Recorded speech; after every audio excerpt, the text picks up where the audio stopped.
If you do not eat for 4,000 days, you will be able to afford a brand new Jeepney.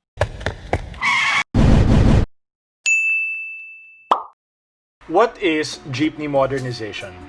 The Public Utility Vehicle Modernization Program is a government initiative which aims to replace jeepneys deemed old and worn out with newer and safer models to increase public safety and decrease air pollution.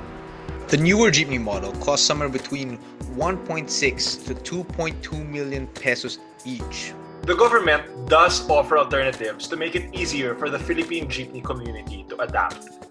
Drivers may avail of an 80,000 peso subsidy, and jeepney drivers can acquire a loan from the bank with 6% interest to be settled over 7 years and paying 800 pesos a day. To put this into context, jeepney drivers only take home around 350 to 400 pesos a day, which means if you do not eat for 4,000 days, you will be able to afford a brand new jeepney. Our simple takeaway from jeepney modernization is that in 3 years, only 1.5% of jeepneys have officially modernized because operators and drivers cannot afford the modernization. But because there's an ongoing pandemic, a recession, and a pause on several businesses, does modernization still apply now?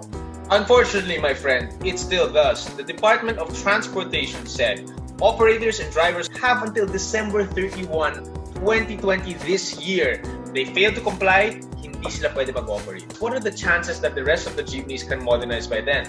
Well, as of September this year, only a third of our jeepneys are back to operating status due to being suspended at the start of the pandemic. Some drivers are currently living in their jeepneys because they can't afford rent. Most are swelling in debt from borrowing money from their friends and relatives. There are several of them who are asking for alms on the streets as a means to support their livelihood. And remember when you mentioned that jeepney drivers only take home 300 pesos to 400 pesos when social distancing has been implemented, they can only take in half the number of passengers. So again, to answer your question, what are the chances that the rest of the jeepneys can modernize by then? We think it's very slim. Most importantly, this means several drivers will lose their source of livelihood while still recovering from the blows of the pandemic. And asking jeepney drivers to take a loan that will put them in debt for 7 years or more, or to find a way to come up with 1.6 million pesos, is just not fair. This leads us to the question, how can we help? One simple and quick way is to make a donation to alleviate some of the struggles our jeepney drivers are now facing. 500 pesos can provide a week's worth of relief goods for a driver and his or her family. However, any amount you give would still contribute greatly and is much appreciated. Consider employing a jeepney driver. Since the pandemic, jeepney drivers have explored various jobs as a means to get by. You can actually get in touch with Para Kay Kuya, an initiative to support jeepney drivers, and find out if there are some jeepney drivers that you can employ. Lastly, keep a tab on the issue of jeepney modernization.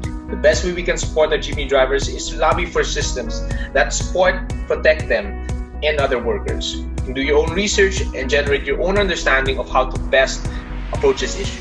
What's important is that you take a stance and speak up. Jeepney modernization is a great initiative by the government. It will help improve our public transportation system as well as help the environment. What we're saying here is we just want it to be done right, and we just want it to be done in a just way. Let's all do our part in helping our country get through this pandemic. Yes, we're stuck at home, but that doesn't mean that we can't lend a helping hand to those in need.